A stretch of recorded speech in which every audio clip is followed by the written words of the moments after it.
Hi friends, welcome back to my channel. నేనైతే పెసరట్టుకు నానేస్తున్నాను అండి. ఒక గ్లాస్ పెసర్లు, హాఫ్ గ్లాస్ అయితే రైస్ తీసుకొని ఈ విధంగా వాష్ చేసుకోవాలండి. నేనైతే 3-4 టైమ్స్ ఇలా వాష్ చేసుకొని ఈ విధంగా వాష్ చేసుకున్నాక మంచి వాటర్ పట్టుకొని పక్కన పెట్టుకోవాలండి. 8 అవర్స్ అనేది లేదా 10 అవర్స్ అనేది నానబెట్టుకోవాలి. సో ఇదిగోండి చూడండి, 10 అవర్స్ తర్వాత మన ఏదైతే పెసర్లు అనేది బాగా నాన్నాయి. సో మళ్ళీ ఆ వాటర్ అనేది వంచేసి మళ్ళీ ఒకసారి వాష్ చేసుకోవాలి. సో ఈ విధంగా 2-3 టైమ్స్ వాష్ చేసుకొని మంచి వాటర్ పట్టుకొని పక్కన పెట్టుకోవాలండి ఆ బౌల్. సో నేనైతే మిక్సీ పట్టుతున్నా.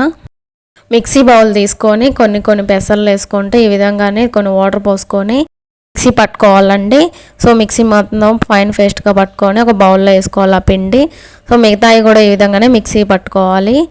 ఈ పిండి అంతా ఆ బౌల్లో తీసుకోవాలి. లాస్ట్న కొన్ని ఉన్నాయండి, ఆ కొన్ని కూడా వేసుకొని నేనైతే 4 పచ్చిమిర్చి, కొంచెం అల్లము, 1 స్పూన్ జీలకర్ర వేసుకొని కొన్ని వాటర్ వేసుకొని మిక్సీ పట్టుకొని బౌల్లో వేసుకోవాలండి. సో ఈ పిండి అంతా మొత్తం కలిసేలా ఒకసారి బాగా కలబెట్టుకోవాలి.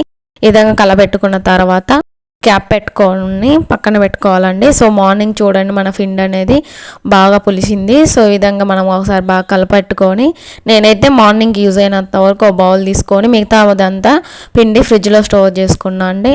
సో మార్నింగ్ అనేది ఇదిగో ఈ పిండి తీసినాను. దీంట్లో కొన్ని వాటర్ పోసుకొని కొంచెం సాల్ట్ వేసుకొని ఈ విధంగా ఒకసారి బాగా కలిపుకోవాలి. ఇప్పుడైతే మనం పెసరట్టుకు పిండి అయితే రెడీ చేసుకున్నాము. ఇది పక్కన పెట్టుకొని స్టవ్ ఆన్ చేసుకొని నేను పెంకు పెట్టుకున్నా అండి, దోశ పెండాము. సో పెసరట్టు ఒక సైడ్ అయితే చట్నీ వేస్తున్నా.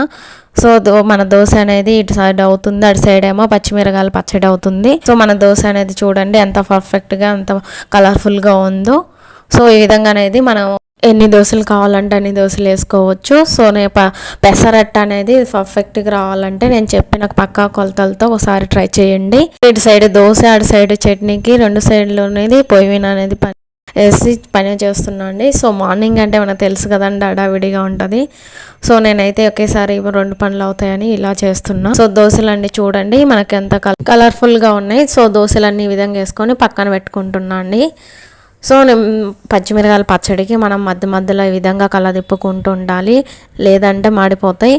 సో ఈ దోశలన్నీ ఈ విధంగా వేసుకొని పక్కన పెట్టుకోవాలి. సో చూడండి మన దోశలు అనేది ఎంత బాగా వచ్చాయో. సో దోశలు పక్కన పెట్టుకొని నేనైతే ఇంకా చట్నీ చూస్తున్నా అండి. మధ్యలో ఈ విధంగా కలబెట్టుకుంటూ క్యాప్ పెట్టుకోవాలి. సో మన టమోటా అనేది ఇంకా మగ్గలేదు, మళ్ళీ ఒకసారి చెక్ చేసుకుందాం. సో ఇప్పుడైతే టమోటా మగ్గింది. స్టవ్ ఆఫ్ చేసుకొని మిక్సీ బౌల్ తీసుకొని ఆ మిక్సీ బౌల్లోకి వేసుకోవాలండి. కొంచెం కొత్తిమీర, కొంచెం సాల్ట్, కొంచెం చింతపండు, 4 చిన్న ఉల్లిపాయలు వేసుకొని ఈ విధంగా మిక్సీ పట్టుకొని బౌల్లో వేసుకోవడం అండి. సింపుల్గా టమోటా పచ్చడి పెసరట్టు రెడీ. వీడియో నచ్చితే లైక్ చేయండి, షేర్ చేయండి, సబ్స్క్రైబ్ చేసుకోండి. ఎలా వచ్చిందో కామెంట్ చేయండి.